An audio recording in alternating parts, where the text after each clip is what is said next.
Hello बच्चों, ये एक छोटा सा एक्सपेरिमेंट है जिसको हम यूज़ करते हैं किसी बॉडी की डेंसिटी फाइंड करने के लिए। तो देखो, इसका जो पर्पज़ है, वैसे तो हम उन बॉडीज़ की डेंसिटी फाइंड करते हैं जिनका हम वॉल्यूम जो है वो सिंपली फाइंड नहीं कर सकते। जैसे कि आप यहाँ पर देख सकते हैं, हमारे पास एक मेटालिक बॉल है।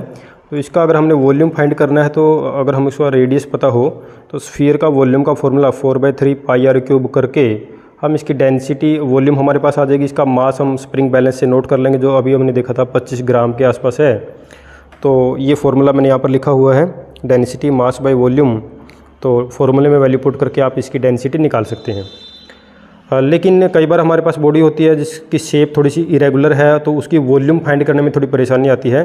तो उसके लिए आपने क्या करना है, सबसे पहले तो बॉडी का मास आप देख लोगे यहाँ पे स्प्रिंग बैलेंस पे।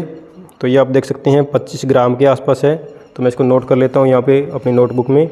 ये है मेरे पास 25 ग्राम। फिर आप क्या करेंगे, इस बॉडी को, इसकी वॉल्यूम यहाँ पर आप देख सकते हैं मैंने लिखा हुआ है, इसकी वॉल्यूम की भी रिक्वायरमेंट होगी। तो वॉल्यूम के लिए मैं इसको इस बीकर में, देखो मैंने पानी लिया है, तो इसका जो आप लेवल देख सकते हैं, मान लीजिए अगर ये 60 पे है या उससे कुछ कम है, तो मैं इसको इसमें डिप करूँगा, इसको डुबोऊँगा तो लेवल राइज कर जाएगा। तो यहाँ से आप वॉल्यूम ले सकते हैं। तो लगभग मेरे को दिख रहा है जितना कि ये 5 ml के आसपास जो है राइज हुआ है। तो 5 ml जो है इसकी वॉल्यूम है। तो वॉल्यूम लिख लीजिए 5 मिलीलीटर ml। तो अब डेंसिटी निकालना कोई बड़ी बात नहीं है। डेंसिटी का फॉर्मूला आपको पता ही, मैंने लिखा हुआ है, मास बाय वॉल्यूम कर दीजिए। मास 25 ग्राम है और डेंसिटी मैंने लिखी है, वॉल्यूम मैंने लिखी है 5 ml। तो डिवाइड करेंगे, यह आएगा 5 ग्राम पर मिलीलीटर, इस तरह से।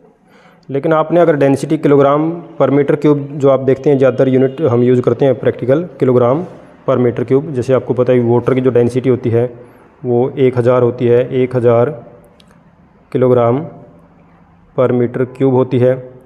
पेट्रोल या डीजल के लिए जो हम देखते हैं लगभग 740 या 50 के आसपास किलोग्राम पर मीटर क्यूब के आसपास हम देखते हैं। तो ये डेंसिटी होती है, इसलिए तो पेट्रोल या डीजल पानी के ऊपर रहता है, उसमें मिक्स नहीं होता।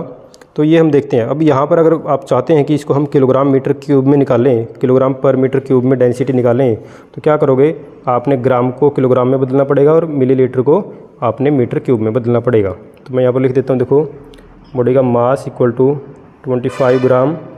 किलोग्राम में लिखना, तो इसको 1000 से भाग करोगे तो ये बनेगा 0.025 kg kilogram.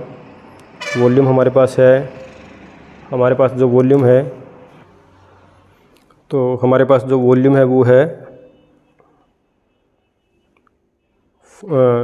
5 ml। Okay, 5 millilitre. 5 ml में जो है 5 सेंटीमीटर क्यूब होंगे। तो इसको मीटर क्यूब में कैसे बदलोगे, 5 1 सेंटीमीटर में होते हैं 10⁻⁻2 मीटर, और पूरे का जो है ये क्यूब भी है। ये बनेगा 5 × 10⁻⁻6 मीटर क्यूब। तो ये हमारे पास वॉल्यूम आ गई है मीटर क्यूब में। अब बस भाग कर दो, डेंसिटी बनेगी आपकी मास बाय वॉल्यूम। मास हमारे पास आया 0.025 डिवाइडेड बाय 5 × 10⁻⁻6 डिवाइड कर दीजिए, 5 पे जाएगा। तो ये बनेगा आपका 5 × अब देखो, यहाँ पर था 10 की पावर जो है, इधर देखिए आप, अगर डेसिमल हटाऊँगा तो नीचे 1000 जाएगा, नीचे 1000 जाएगा तो 10⁻⁻3 बचेगा। ओके, तो 10⁻⁻3 ऊपर आएगा तो 10⁻+3 हो जाएगा, और यूनिट बन गई किलोग्राम पर मीटर क्यूब। तो जो डेंसिटी आई हमारे पास कितनी आ गई, 5000 किलोग्राम पर मीटर क्यूब। ये हमारे पास डेंसिटी आई है। तो ये आप चेक कर सकते हैं, कंपेयर भी कर सकते हैं कि वाटर के साथ, जैसे पानी की डेंसिटी 1000 किलोग्राम पर मीटर क्यूब, और ये जो मेटालिक बॉल है इसकी डेंसिटी 5000 किलोग्राम पर मीटर क्यूब के आसपास आ रही है। तो ये है खेल डेंसिटी का। आई होप कि आपको ये वीडियो समझ में आया होगा, ये एक्सपेरिमेंट समझ में आया होगा। Thank you.